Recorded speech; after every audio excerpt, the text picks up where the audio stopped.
चलो बच्चों शुरू करते हैं चैप्टर 4। आज हम इसके क्वेश्चन आंसर हल करेंगे, वो भी डिटेल में डिस्कशन करेंगे। तो शुरू करते हैं। पहला,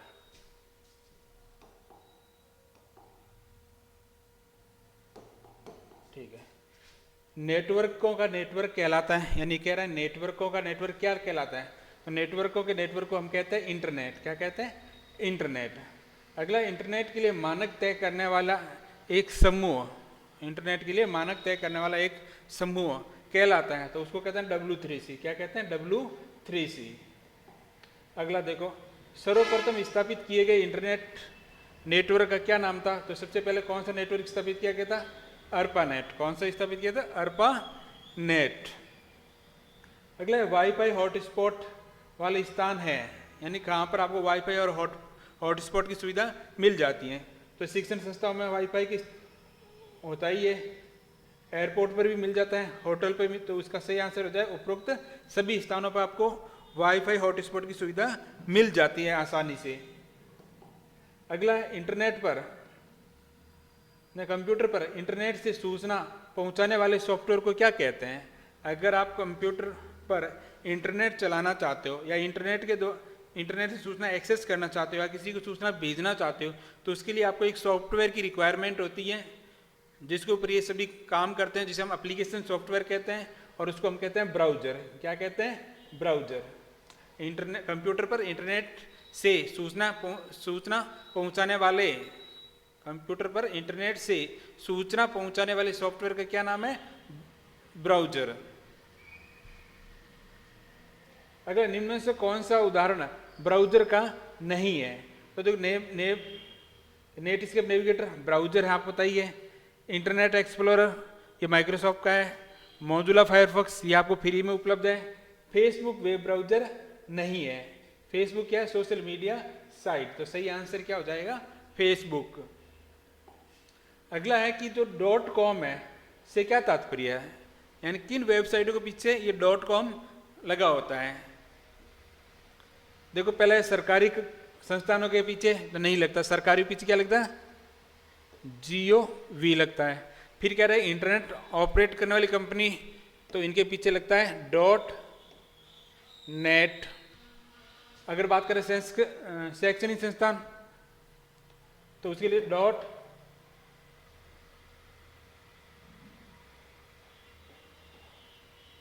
अधिकतर ORG, क्योंकि और या फिर edu.edu।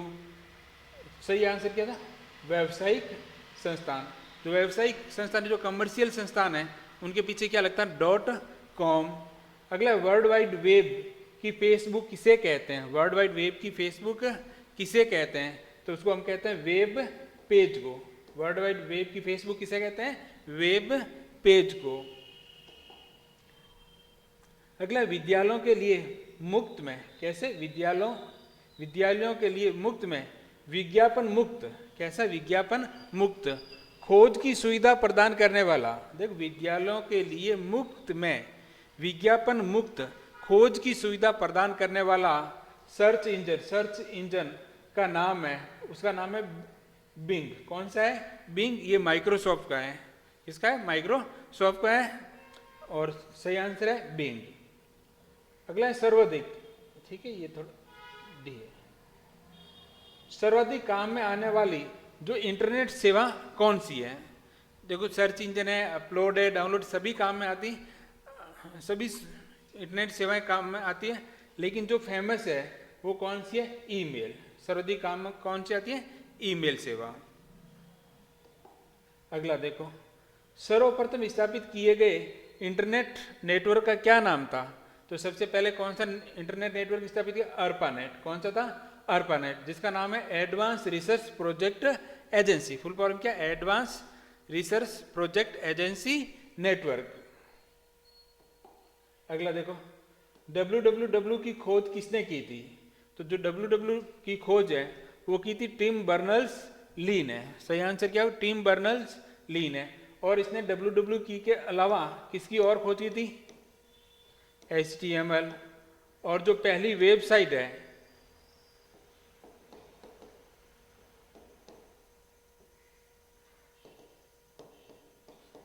वो भी किसने बनाई थी? टिम बर्नर्स ली ने। अगला internet service provider.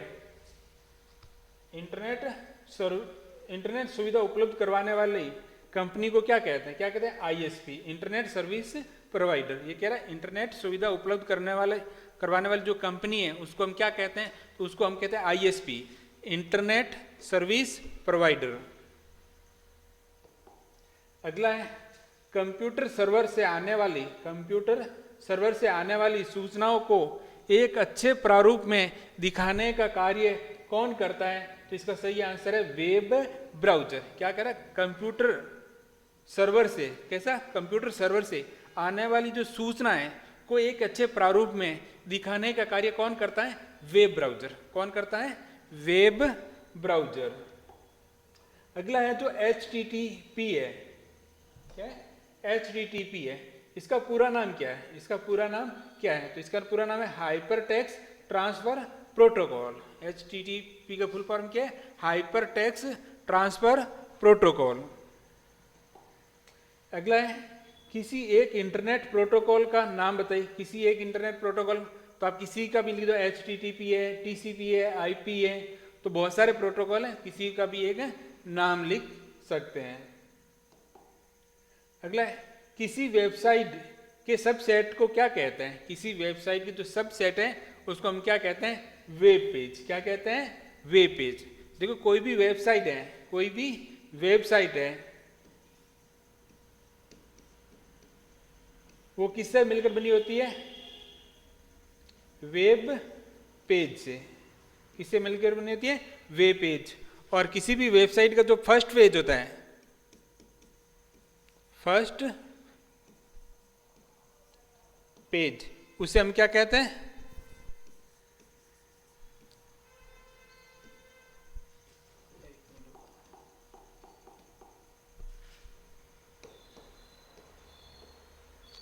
Home page. उसे हम क्या कहते हैं? Home page. किसी भी वेबसाइट का जो फर्स्ट पेज है उसको क्या कहते हैं? होम पेज कहते हैं, जिसके अंदर उसका इंडेक्स बना होता है। अगर किसी व्यावसायिक संस्था का डोमेन नेम क्या होगा? तो किसी भी व्यावसायिक संस्था है उसके वेबसाइट के पीछे क्या लगेगा? .com। क्या लगेगा? .com। अगला इंटरनेट पर वांछित सूचना ढूंढने वाले प्रोग्राम को हम क्या नाम है? अगर आप इंटरनेट पर कुछ सूचना ढूंढना चाहते हो तो हम किसका इस्तेमाल करते हैं? सर्च इंजन का। किसका इस्तेमाल करते हैं? Search engine. इंटरनेट पर वांछित सूचना को ढूंढने वाले प्रोग्राम का क्या नाम है? Search engine. अगला इंटरनेट को नेटवर्कों का नेटवर्क क्यों कहा जाता है? जो इंटरनेट है उसको नेटवर्कों का नेटवर्क क्यों कहा जाता है? तो देखो इंटरनेट कंप्यूटर ठीक का एक विशाल नेटवर्क होता है। इंटरनेट क्या होता है? कंप्यूटरों का एक विशाल नेटवर्क होता है जो विश्व भर में फैले हुए छोटे बड़े कंप्यूटर को आपस में जोड़ता है। तो ये क्या करता है? विश्व भर के अंदर जितने भी कंप्यूटर छोटे बड़े उनको आपस में जोड़ने का काम करता है। कौन? इंटरनेट। ये एक ऐसा जाल है जो टेलीफोन लाइनों, केबल अथवा विभिन्न बेतार माध्यमों से दुनिया भर के कंप्यूटर को परस्पर जोड़ता है। तो ये एक ऐसा जाल है जो टेलीफोन लाइन है, केबल है और विभिन्न बेतार माध्यम समझते हो? अनगाइडेड ट्रांसमिशन मीडिया से दुनिया भर के कंप्यूटरों को परस्पर आपस में क्या करता है? जोड़ता है। और इसीलिए हम इंटरनेट को क्या कहते हैं? नेटवर्कों का नेटवर्क भी कहा जाता है। इसीलिए हम क्या कहते हैं? इंटरनेट को नेटवर्कों का नेटवर्क कहा जाता है। अगला है कि इंटरनेट प्रोटोकॉल क्या है? इंटरनेट प्रोटोकॉल क्या? देखो प्रोटोकॉल एक नियमों या कुछ नियमों का समूह होता है। प्रोटोकॉल क्या होता है? प्रोटोकॉल एक नियम या कुछ निश्चित नियमों का क्या होता है? एक समूह होता है जो विभिन्न भागों के बीच कम्युनिकेशन यानी संचार का वातावरण प्रदान करता है। जो क्या करता है? जो विभिन्न भाग है उनके बीच में कम्युनिकेशन यानी संचार का वातावरण प्रदान करता है। वेब पर सूचनाओं के आदान प्रदान के लिए जिन प्रोटोकॉल का उपयोग किया जाता है उन्हें वेब प्रोटोकॉल कहते हैं। अब वेब पर सूचनाओं का आदान प्रदान करने के लिए हम जिन प्रोटोकॉल का इस्तेमाल करते हैं उन्हीं को हम क्या कहते हैं, वेब प्रोटोकॉल कहते हैं या फिर इंटरनेट प्रोटोकॉल कहते हैं। अगला डायल अप और डायरेक्ट कनेक्शन में अंतर बताइए। हमने पढ़ा था जो इंटरनेट सर्विस प्रोवाइडर है वो हमें दो प्रकार से कनेक्शन उपलब्ध करवाता है, इंटरनेट की सुविधा उपलब्ध कराता है। एक तो डायल अप के द्वारा और दूसरा है डायरेक्ट कनेक्शन के द्वारा। पहला है dial up connection. Dial up connection में उपयोगकर्ता को अपने कंप्यूटर से आईएसपी का एक विशेष नंबर डायल करना पड़ता है। आईएसपी से संपर्क जुड़ते ही उपयोगकर्ता इंटरनेट से जुड़ जाता और ये अस्थायी कनेक्शन होता है। तो डायल अप कनेक्शन है उसके अंदर क्या करना होता है, अगर आपको कनेक्शन स्थापित करना है तो उसे कंप्यूटर से आप जो आईएसपी है उसका एक विशेष नंबर होता है उसको आपको क्या करना पड़ता है, डायल करना पड़ता है। और डायल करने के पश्चात आईएसपी से जैसी संपर्क स्थापित होता है तो आप इंटरनेट से जुड़ जाते हो और ये कनेक्शन अस्थायी होता है, ये बीच में कभी भी टर्मिनेट किया जाता है, इस प्रकार कभी भी बीच में समाप्त किया जाता है। उपयोगकर्ता जब चाहे ये कनेक्शन समाप्त यानी टर्मिनेट कर सकता है। दूसरा है डायरेक्ट कनेक्शन। डायरेक्ट कनेक्शन में उपयोगकर्ता आईएसपी से सीधे एक केबल अथवा डेडिकेटेड फोन लाइन से जुड़ होता है। जो डायरेक्ट कनेक्शन होता है उसके अंदर जो उपयोगकर्ता है वो आईएसपी से सीधे किसी केबल या डेडिकेटेड फोन लाइन्स के द्वारा जुड़ा होता है और अधिक स्पीड के लिए लीज लाइन का काम में ली जाती है और यदि बहुत अधिक स्पीड की रिक्वायरमेंट है तो उसके लिए हम लीज लाइन का काम में लिया जाता है। अगला वर्ल्ड वाइड वेब को परिभाषित कीजिए। देखो 1989 के अंदर ब्रिटिश वैज्ञानिक है टिम बर्नर्स ली, कौन, टिम बर्नर्स ली ने इंटरनेट पर संचार को सरल बनाने के लिए वर्ल्ड वाइड वेब का आविष्कार किया था। इसे संक्षेप में हम क्या कहते हैं, WWW कहते हैं। और वर्ल्ड वाइड वेब क्या है, एक प्रकार का डाटाबेस है। वर्ल्ड वाइड वेब क्या है, एक प्रकार का डाटाबेस है जो पूरे विश्व के अंदर फैला हुआ है। अगला है कि हाइपरटेक्स्ट क्या है।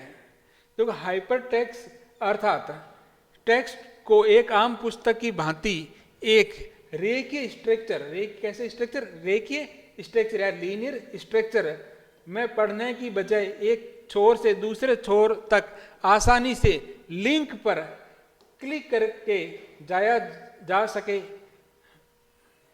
तो हाइपरटेक्स्ट का मतलब यह है कि हम जो एक पुस्तक है उसकी तरह एक लीनियर यानी एक पेज दूसरा पेज तीसरा ऐसे नहीं पढ़ाई करेंगे। हम एक पेज से दूसरे पेज पर जाने के लिए, एक छोर से दूसरे छोर पर जाने के लिए हम किसका इस्तेमाल करते हैं, लिंक का इस्तेमाल करते हैं। लिंक पर क्लिक करके आसानी से जाया जा सके। इसमें उपयोगकर्ता को आगे या पीछे जाने के साथ दूसरे टॉपिक पर जाने की मनचाही सामग्री पढ़ने अथवा देखने में बड़ी ही आसानी होती है। अगर लिंक से आप क्लिक करके कहीं पर भी जा सकते हो, आगे जा सकते हो, पीछे जा सकते हो या किसी अन्य पेज पर भी आसानी से जा सकते हो, वहाँ पर कोई भी सूचना पढ़ सकते हो और देख सकते हो। तो हाइपरटेक्स्ट का मतलब है कि नॉर्मल पुस्तक में जो टेक्स्ट लिखा उसकी तरह न होकर इसमें जो वेब पेज है उन पर क्या होता है, विभिन्न प्रकार के लिंक उपलब्ध होते हैं। आप लिंक पर क्लिक करके किसी भी पेज पर आसानी से जा सकते हैं। अगला है कि वेब ब्राउजर का क्या कार्य होता है। वेब ब्राउजर का क्या कार्य है, हमने पढ़ा था कि भाई अगर आप इंटरनेट चलाना चाहते हो या कंप्यूटर या मोबाइल पर तो आपको एक ऐसी एप्लीकेशन की रिक्वायरमेंट होती है, आवश्यकता होती है जिसके द्वारा आप इंटरनेट पर जो वेब पेज है उनको एक्सेस कर सकें। तो उसके लिए एक एप्लीकेशन सॉफ्टवेयर होता है या एप्लीकेशन होती है जिसको कहते हैं हम वेब ब्राउजर। देखो ब्राउजर आपके कंप्यूटर पर एक प्रकार का एप्लीकेशन सॉफ्टवेयर है। ब्राउजर कैसा सॉफ्टवेयर है, एप्लीकेशन सॉफ्टवेयर है जो आपको इंटरनेट तक पहुंचने देता है। जो आपको कहाँ इंटरनेट पर अगर पहुंचना चाहते हो तो उसके लिए आपको किसकी आवश्यकता है, वेब ब्राउजर है। ब्राउजर को वेब क्लाइंट, ब्राउजर को हम क्या कहते हैं, वेब क्लाइंट है। क्योंकि जो वेब पेज होते हैं वो हम किसके माध्यम से, वेब पेज को कौन ग्रहण करता है, ब्राउजर, या फिर कहाँ पर प्रदर्शित होते हैं, ब्राउजर। तो इसीलिए वेब ब्राउजर को हम क्या कह सकते हैं, वेब क्लाइंट या इंटरनेट नेविगेशन टूल के नाम से भी जाना जा सकता है, या फिर आप उसको इंटरनेट नेविगेशन टूल भी कह सकते हैं, क्योंकि इंटरनेट पर आपको कहीं किसी भी पेज एक दूसरे पेज पे जाना हो या नेविगेशन करना हो तो हम किसका इस्तेमाल करते हैं, वेब ब्राउजर का। ब्राउजर आपके लिए उन विभिन्न वेबसाइटों को दिखाने वाली किसी विंडो के रूप में कार्य करता है। जो ब्राउजर है आपको विभिन्न वेबसाइट दिखाने वाली किसी विंडो के रूप में ये क्या करता है, कार्य करता है। किसी विंडो के रूप में क्या करता है, कार्य करता है। ठीक है, कार्य करता है, जिन पर जानकारी मौजूद होती है, और जिन पर क्या होती है, जानकारी मौजूद होती है। आपको बस अपने ब्राउजर से कोई भी वेब पता लिखना है और आप तुरंत उस वेबसाइट पर पहुंच जाओगे। आपको कुछ नहीं करता, वेब ब्राउजर पर जिस वेबसाइट को आपको एक्सेस करना है, प्राप्त पर जाना है, उस वेबसाइट का आपको क्या लिखना होता है, केवल एड्रेस लिखना होता है और तुरंत ही आप उस वेबसाइट पर आसानी से चले जाओगे। अगला HTML का उपयोग बताइए। तो जो लैंग्वेज वेब पेज को विकसित कर रहे हैं यानी बनाने में काम में आती हैं, उन्हें हम क्या कहते हैं, हाइपर टेक्स्ट मार्कअप लैंग्वेज कहलाती हैं। क्या कहलाती है, hyper text markup language. HTML ही वो लैंग्वेज है जो ब्राउजर के द्वारा समझी जाती हैं। जो HTML लैंग्वेज है वो किसके द्वारा समझी जाती है, ब्राउजर यानी वेब ब्राउजर के द्वारा। वेब पेजों को हम HTML डॉक्यूमेंट भी कहते हैं। जो वेब पेज होते हैं उनको हम क्या कह सकते हैं, HTML डॉक्यूमेंट भी कह सकते हैं। इंटरनेट के लिए HTML की खोज वर्ल्ड वाइड वेब के आविष्कारकर्ता टिम बर्नर्स ली के द्वारा की गई थी। ये एक विशेष कोडों का समूह होता है, विशेष कोड्स का क्या होता है, एक समूह होता है। अगला डोमेन नेम से क्या तात्पर्य, डोमेन नेम से क्या तात्पर्य। तो डोमेन नेम पद्धति का विकास किसी कंप्यूटर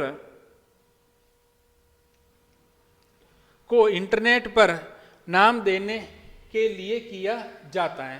यानी डोमेन नेम पद्धति है, जो डोमेन नेम पद्धति है का उपयोग या क्या विकास किसी कंप्यूटर को इंटरनेट पर, अगर वो अपने कोई इंटरनेट पर किसी कंप्यूटर को अपने कुछ नाम देना चाहते हैं तो हम इस्तेमाल करते हैं डोमेन नेम पद्धति का, जिसे कि इंटरनेट पर काम कर रहे कंप्यूटरों को आसानी से पहचाना या ढूंढा जा सके।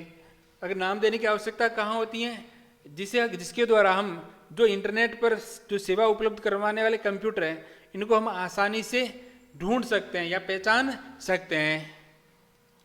किसी एक डोमेन के हमेशा 2 या 2 से अधिक भाग होते हैं। जो डोमेन नेम होते हैं, प्रत्येक जो डोमेन होता है उसके 2 या 2 से अधिक भाग होते हैं, जिनको डॉट के द्वारा अलग किया जाता है। किस बिंदु के द्वारा, डॉट के द्वारा पृथक किया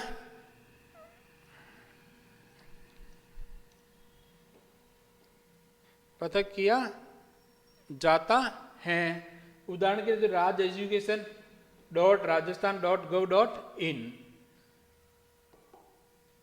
अगला कुछ प्रमुख खोज जो सर्च इंजन है के नाम लिखिए। तो आर्ची है, याहू है, बिंगो है, गूगल है, बाइडू है, डकडकगो है, ask.com। ये बहुत सारे सर्च इंजन है जिनका इस्तेमाल आप किसी भी सूचनाओं को या वांछित सूचनाओं को खोजने के लिए इन सर्च इंजन का इस्तेमाल आसानी से कर सकते हैं। अगला है वर्ल्ड वाइड वेब क्या है, इसकी विशेषताएं लिखिए, इनकी विशेषताएं लिखिए। चलो अगला है वर्ल्ड वाइड वेब क्या है, इसकी विशेषताएं लिखिए। तो देखो जो निम्नात्मक क्वेश्चन है उनके लिए सभी जितने भी क्वेश्चन है उनका जो सेपरेट वीडियो है, जब हमने इस अध्याय को पढ़ा, इस लेसन को पढ़ा, तो उनके प्रत्येक टॉपिक के अलग अलग वीडियो हैं जो इससे पहले जो आप प्ले लिस्ट में जाके देख सकते हो। तो वहाँ पर अगर आपको डिटेल में पढ़ना है कि वर्ल्ड वाइड वेब क्या है, वेब ब्राउज़र क्या है, तो उनके लिए एक डेडिकेटेड वीडियो, सभी के लिए अलग से डेडिकेटेड वीडियो बनाया गया है। तो आप वहाँ जाकर आराम से देख सकते हैं, डिस्कशन कर सकते हो, समझ सकते हो। ठीक है, तो मैं यहाँ पर थोड़ा सा फास्ट चलूँगा, समझाने की जो एक्सप्लेन है वो कम करूँगा, क्योंकि आप उनके लिए अलग से वीडियो है तो आप वहाँ जाकर देख सकते हो। और जो बच्चे नोट्स लिख रहे हैं, अगर उन्होंने पहले वाले वीडियो के नोट्स बना रखे तो इन निम्नात्मक क्वेश्चन को करने की कोई आवश्यकता नहीं है, क्योंकि ये निम्नात्मक क्वेश्चन सभी निम्नात्मक क्वेश्चन है वो पहले कवर किए जा सकते हैं। देखो 1989 के अंदर ब्रिटिश वैज्ञानिक टिम बर्नर्स ली ने इंटरनेट पर संचार को सरल बनाने के लिए वर्ल्ड वाइड वेब का आविष्कार किया। इसे संक्षेप में क्या कहते हैं, WW कहते हैं। वर्ल्ड वाइड वेब एक प्रकार का क्या डाटाबेस है जो पूरे विश्व के अंदर फैला हुआ है। जब हम वर्ल्ड वाइड वेब का इस्तेमाल करते हैं तो हमें इसमें कुछ सुविधाएं मिलती हैं। पहला है हाइपर टेक्स्ट। पहली क्या विशेषता है, हाइपर टेक्स्ट, अर्थात टेक्स्ट को एक आम पुस्तक की भांति एक रेखीय स्ट्रक्चर में पढ़ने की बजाय एक छोर से दूसरे छोर तक आसानी से जाया जा सके। इसमें उपयोगकर्ता को आगे पीछे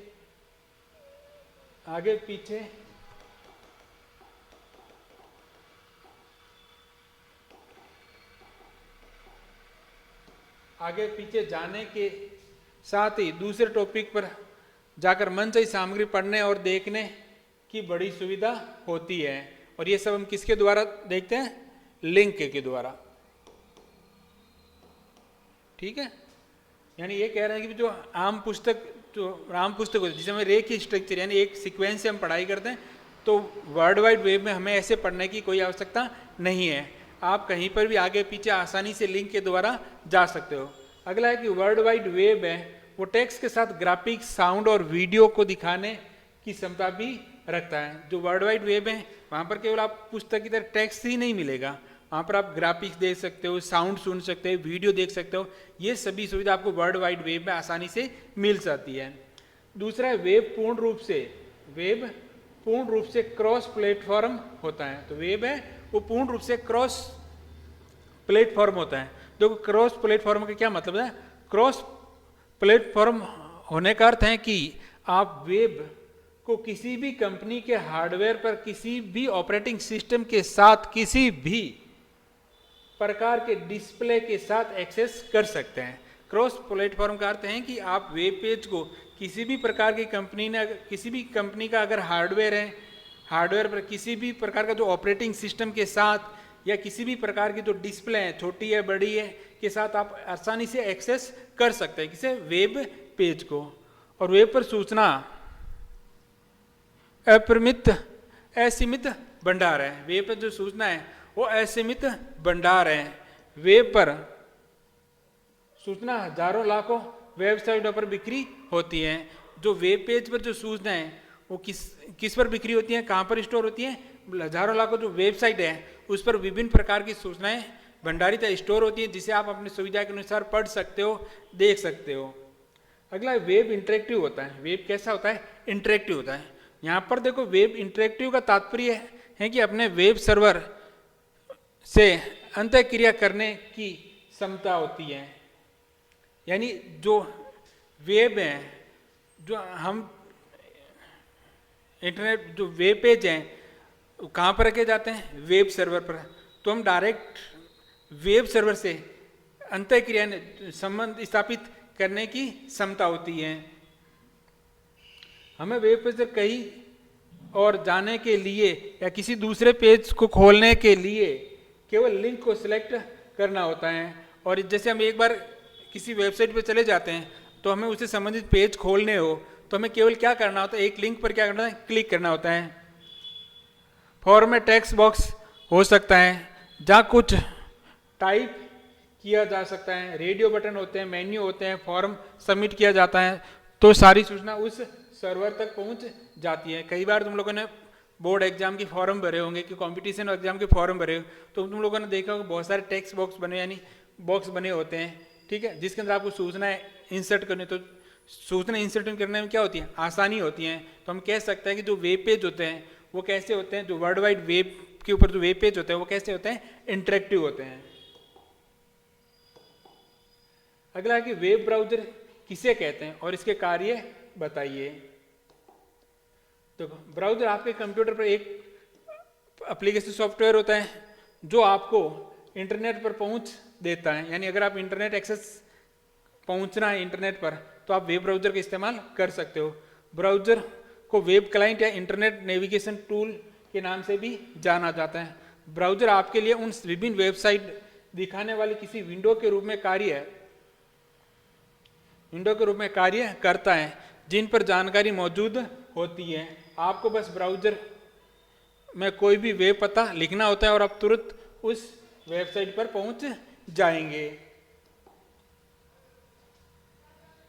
अगला, किसी कंप्यूटर को इंटरनेट पर किस नाम से जाना जाता है? तो उसको नोड या क्लाइंट कहते हैं। क्या कहते हैं? नोड या क्लाइंट कहते हैं। ये पीछे क्वेश्चन छूट गया था, यहां देख लेना, ठीक है। ठीक है, अगर वो हम क्वेश्चन निपटाते हैं तो जो ब्राउजर है वो कंटिन्यू ही है। वेब ब्राउजर दो प्रकार के होते हैं। वेब ब्राउजर कितने प्रकार के होते हैं? दो। एक तो टेक्स्ट बेस होता है, एक ग्राफिकल वेब ब्राउजर होता है। टेक्स्ट बेस्ड ग्राफिक्स का ब्राउजर का मतलब है इसमें केवल टेक्स्ट एंड अक्षर दिखाई देंगे, ग्राफिक्स दिखाई नहीं देंगे। जो ग्राफिकल वेब ब्राउजर होते हैं टेक्स्ट तो दिखाई देता है, इसके अलावा ऑडियो है, वीडियो है, ग्राफिक्स के द्वारा रिप्रेजेंट, कोई भी सूचना ग्राफिक्स के द्वारा आसानी से रिप्रेजेंट की जा सकती है। जो पहला वेब ब्राउजर है वो वर्ल्ड वाइड वेब था, जिसको बाद में नाम बदल के नेक्सस कर दिया गया। इसके अलावा जो पहला टेक्स्ट बेस्ड वेब ब्राउजर था वो लिंक्स था, और जो पहला ग्राफिकल वेब ब्राउजर था वो एयरवाइज था।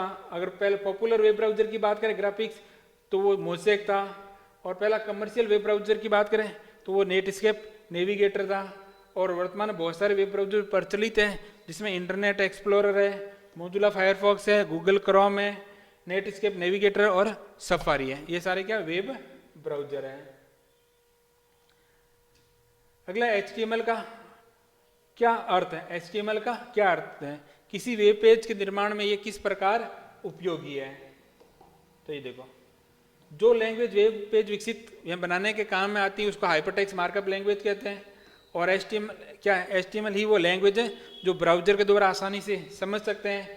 और वेब पेज को हम HTML डॉक्यूमेंट भी क्या कहते हैं? HTML डॉक्यूमेंट भी कहते हैं। और इंटरनेट के लिए HTML की खोज किसने की थी? टिम बर्नर्स ली ने की थी। और ये एक विशेष कोडों का क्या होता है? विशेष कोड का क्या होता है? समूह होता है। जब हाइपरटेक्स्ट मार्कअप लैंग्वेज के प्रत्येक शब्द है उसका क्या होता है? एक विशेष अर्थ होता है। और जो हाइपर शब्द का अर्थ होता है कि HTML कोई डॉक्यूमेंट देखना चाहे तो आप सीधे ही वहां पर पहुंच सकते हैं। यह कार्य हाइपर लिंक के द्वारा किया जाता है। और टेक्स्ट हाइपर हो गया, टेक्स्ट ये बताता है कि हम जिन फाइल पर कार्य करें उनमें केवल क्या है? टेक्स्ट ही लिखा जा सकता है। यानी HTML के अंदर जो कोडिंग की जाती है उसके अंदर केवल टेक्स्ट के द्वारा ही कोडिंग की जाती है। मार्कअप का अर्थ है कि जो वेब पेज बनाने के लिए हम संपूर्ण टेक्स्ट टाइप करते हैं, जो सर्वप्रथम के टेक्स्ट टाइप करते हैं और हम उसके क्या करते हैं? मेकिंग करते हैं। उसकी हम क्या कर सकते हैं? मेकिंग आसानी से कर सकते हैं। बनावट चेंज करना, जो कुछ भी करना है वो हम HTML के द्वारा आसानी से कर सकते हैं। लैंग्वेज का अर्थ है कि हम अपना कार्य करने के लिए एक लैंग्वेज के सभी प्रारूपों के साथ काम ले रहे हैं। यहाँ यह बताना आवश्यक है कि HTML है कोई प्रोग्रामिंग लैंग्वेज नहीं है, ये क्या? Script language. HTML क्या? एक स्क्रिप्ट लैंग्वेज है जिसमें मार्किंग के द्वारा वेब डॉक्यूमेंट का नियंत्रित किया जाता है। वेब डॉक्यूमेंट क्या कहते हैं? नियंत्रित किया जाता है। ठीक है, तो ये कुछ HTML कोड है जिसका यहाँ पर आउटपुट प्रदर्शित हो रहा है। ठीक है, आ गया समझ में? अगला देखो, इंटरनेट डोमेन नेम और डोमेन नेम सिस्टम का क्या महत्व है? लिखिए। देखो, डोमेन नेम पद्धति का विकास किसी कंप्यूटर पर इंटरनेट पर नाम देने के लिए किया गया है, जिसमें इंटरनेट पर कार्य कर रहे कंप्यूटरों को आसानी से पहचाना जा सके। किसी भी संस्था के दो डोमेन नेम नहीं हो सकते हैं, और कोई भी संस्था है उसके दो डोमेन नेम नहीं हो सकते हैं। किसी डोमेन नेम के हमेशा दो या दो से अधिक भाग होते हैं, और जो भी डोमेन नेम होता है उसके क्या? दो या दो से अधिक भाग होते हैं, जिसको किसके द्वारा अलग किया जाता है? डॉट के द्वारा पृथक किया जाता है। ये एक वेबसाइट है ना, डोमेन नेम है, जिसके डॉट के दो विभिन्न प्रकार के भाग, जैसे ईयर इन सबको किसके द्वारा अलग किया जाता है? डॉट के द्वारा। डोमेन नेम का अंतिम भाग उच्च स्तरीय डोमेन कहलाता है, जिसमें जैसे कॉम है व्यावसायिक है, एजुकेशन के लिए EDU है, .net जो इंटरनेट है, ORG ऐसी संस्था जो लाभ कमाने के उद्देश्य से नहीं बनाई गई हो, GOV गवर्नमेंट के। इसके अलावा साथ में क्या लगा जाए? कंट्री कोड भी होता है 2 अक्षरों का, जैसे इंडिया के लिए INDA, यूनाइटेड किंग के UK, फ्रांस के लिए FR आदि। इसके अलावा डोमेन नेम सिस्टम, ये डोमेन नेम क्या करता है, आईपी एड्रेस में बदलने का कार्य। ये डोमेन नेम को आईपी एड्रेस में बदल, डोमेन नेम सिस्टम क्या करता है कि जो डोमेन नेम है उसको आईपी एड्रेस में बदलने का कार्य करता है, और आईपी एड्रेस है उसको डोमेन नेम बदलने का कार्य कौन करता है, डोमेन नेम सिस्टम करता है। डोमेन नेम तथा आईपी पतों को मिलाने का कार्य किसकी जिम्मेवारी होती है, डोमेन नेम सिस्टम की। जैसे डोमेन नेम है, इसको किस में बदल देगा, आईपी एड्रेस, और यदि हमारे पास आईपी डोमेन नेम है तो इसको किस में बदल देगा, आईपी एड्रेस के अंदर। अगला निम्नलिखित टिप्पणी कीजिए। एक तो खोज search engine, email, IP address, URL.